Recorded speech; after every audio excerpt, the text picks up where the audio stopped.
This right here is my new SURRON Light BS. And in today's video, I'm gonna be giving you a first impression, list of specs, and most importantly, how I was able to afford this bike at such a young age. But guys, the first part in getting a new bike and starting this mission is by selling the old one. We are selling the Tudio. Guys, we sold the bike. We somehow was able to fit it in their little car. It's very sad, but now let's go pick up the Ron. There we have it, it's right there. So this is actually my friend's. I have the money from the Tudio, all I'm buying it for. Guess we'll just leave this right here. There's that. All right guys, on the Ronster. This is awesome, bro. New Ronster. I don't like how it's single crown forks because it makes it harder to pop up. Like I could barely get the wheel up, maybe if I go. Oh, there we go. Okay, never mind, it can pop. All right guys, so I'm pretty much riding this beautiful red Ronster bike home. I will go over some specs and we'll do some test rides. We'll see if it could lead up to the amount it does. I mean, like, come on, bro. This looks sick. The Ronster on this, except it's an LBS, not an LBX. Yeah, you guys probably didn't even know those existed. LBS is like the kid version of the LBX. It uses the same frame, 17-inch, not 19-inch wheels, 48 volt, 46 amp hour battery instead of 60 volt, 40 amp hours. So this goes 35 miles an hour. So it does go slower than my Tudio, but this thing has like better, way better suspension, way better acceleration, and more torque. So this should be really fun for wheelies. All right, I'll see you guys at home. Come on, bro. This is insane. I love this thing. Got this a couple days ago. I'm now starting to record this video. Like, the color is, I love the Ronster red. I did remove the stickers. As you can see, there's a little bit of sticker access right there. But overall, this is really a nice bike. I've enjoyed it. All right, let's go for a little rip, and I'll go over some specs right now. All right, I'm gonna go over some things. I'm gonna do some top speed tests, 0 to 20. So it says 0 to 20 is about 3.5 seconds. So let's test that. I'll put a timer on screen and let's go 3, 2, 1. 20. All right, not know how fast that is, but that seems pretty fast. Let's do another one because I think I could definitely do better. 2, 1. 20. I think that was definitely better. I like that one better.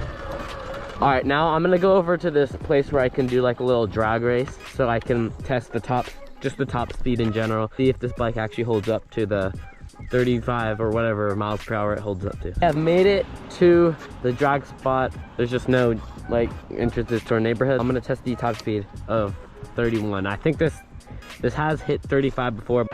Let's record it and let's go. 3, 2, 1. The thing's acceleration is way better than the Tudio. Let's see what we hit. 31, 32, 33, 33, 33, okay. I think this thing has hit 35, but I'm also at 64%. See a reason why it's slow. I'm fine with that speed as long as I have fun. Like the reason I wasn't a fan of the Tudio was because it was just it was a smaller bike and like it was crappier suspension. Like this is a higher quality bike, higher quality materials, same battery voltage, but it has way better shock suspension, and I can go. Oh damn! Yeah, this bike better even if it doesn't go as fast. You don't need to go fast to have fun. So that's what I think. And also this thing is going to be way better for off-roading. So some things I really like about this bike, the suspension is really nice. Honestly, like the front forks are not too good. This was used, but like this rear suspension on the shock is great. It's way better than the Tudio. The thing I really like about it is the size. It's a really good size, like around 5'7", almost 5'8", and this looks like a normal size bike on me. Probably perfect size for this.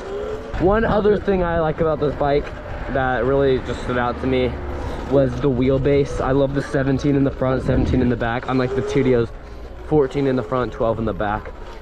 But the thing, I just don't like how they're single crown. Like they look so ugly. They look so more like a mountain bike, more than less a dirt bike. And then like The only benefit of having single crown forks is that they're lighter and they're easy to wheel. That yeah, you can't even put an ODI plate on it. So that's just why I don't like that.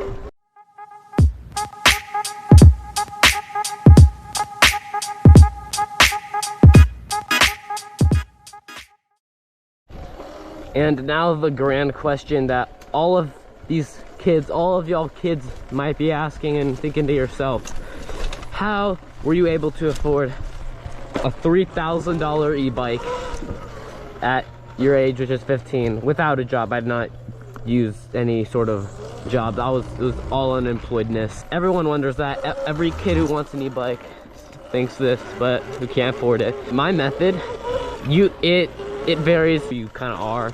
My method was I would resell things, such as, for example, I would, if my grandparents had some things that like they didn't want to like sell on eBay or Facebook Marketplace, I would sell that, and then either they would be nice and give me all the profit, or just give me what I made, or they'll be not nice and they'll make me share. Like, for example, my uncle, he gave me some of his like road bikes, kind of like how you see. Yeah, so that's basically what he gave me. He gave me 3 of them. No, he gave me 4. I sold 2. Yeah, that's right. That's the method I primarily used. And I also, there was a person my mom was working for who needed selling stuff, so I sold that. The point of this is that I resold things, go to estate sales, garage. So one of the things I find really easy and you can sell them for expensive is Legos. And you'll most always find those. I sold so many I sold 2 minifigures for like $230. Just 2 random minifigures I just had that I just never used.